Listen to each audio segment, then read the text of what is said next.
My boss wanted to personally approve every purchase. So I let him. I work as a lead technician for an industrial repair company.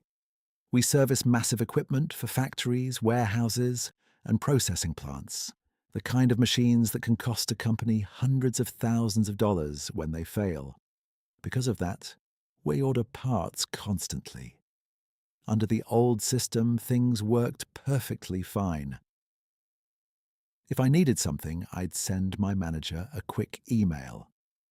Need a $4,000 hydraulic seal? Approved. Done. Fast. Efficient. No drama.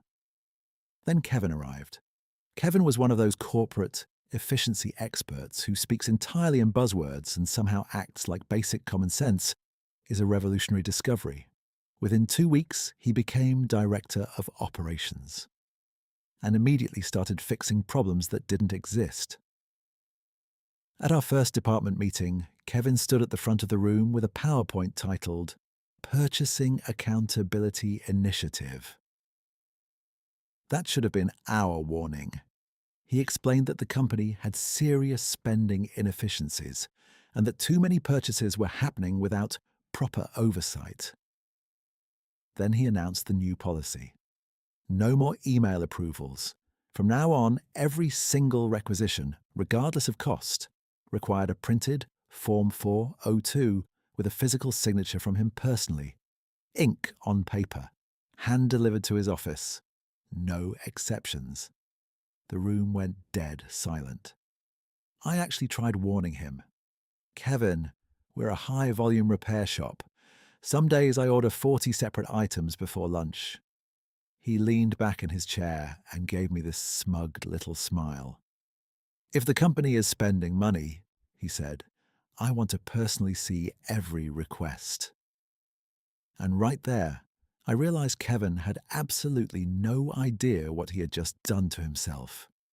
Because before this, we grouped purchases together. Bolts, gloves, lubricants, cleaning supplies, small fittings. Now, every single item became its own requisition. Monday morning, I started printing forms. One form for replacement bolts, one form for washers, one form for safety goggles, one form for degreaser, one form for zip ties, one form for a replacement light bulb in the employee break room. By 10 a.m., I had 64 separate requisition forms stacked in my arms. I walked into Kevin's office while he was on a conference call.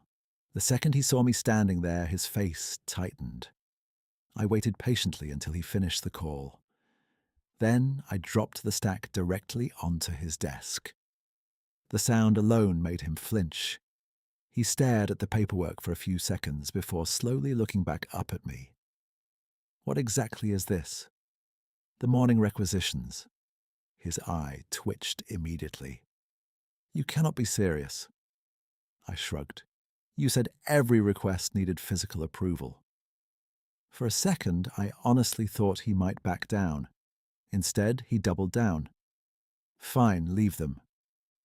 And because Kevin apparently believed he was conducting a criminal investigation instead of approving shop supplies, he insisted on reading every single form before signing it. 1. Buy 1. 20 minutes later, he finally handed the stack back to me. The moment he did, I placed another 15 forms on his desk. That was the exact moment I watched his soul leave his body. By Tuesday, Kevin stopped making eye contact whenever I entered his office. By Wednesday, the consequences started hitting the entire company. Repairs slowed down because technicians were constantly waiting on signatures. Machines sat half disassembled for hours. Jobs started falling behind schedule. Then the client complaints started flooding in. Why isn't our equipment finished?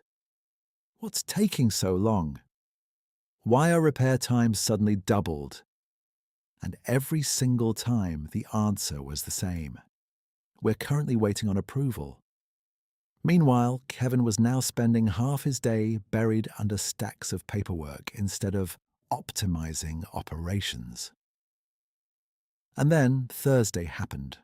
Around 4:45 p.m., one of our largest clients had a catastrophic equipment failure. A massive industrial pump had gone down at their facility. The repair itself was simple. We only needed one replacement O-ring. Cost $12. Without it, the entire pump stayed offline. And every hour that pump stayed down was costing the client thousands of dollars in lost production. Under the old system, I would have just bought the part immediately and submitted the receipt later. But Kevin's policy was very clear. No signature. No purchase. And unfortunately for Kevin, he had already left for a networking dinner across town. So I called him. No answer. Called again. Straight to voicemail. At that point, the client completely lost it. Just buy the damn part. And very calmly, I explained. I'm sorry, but company policy requires physical approval from the Director of Operations before any purchase can be made. The client demanded upper management immediately. 10 minutes later, the CEO called the shop personally. Then the CEO called Kevin. Apparently, Kevin tried saying, "It can wait until morning." The CEO's response, "No, get back to the office now."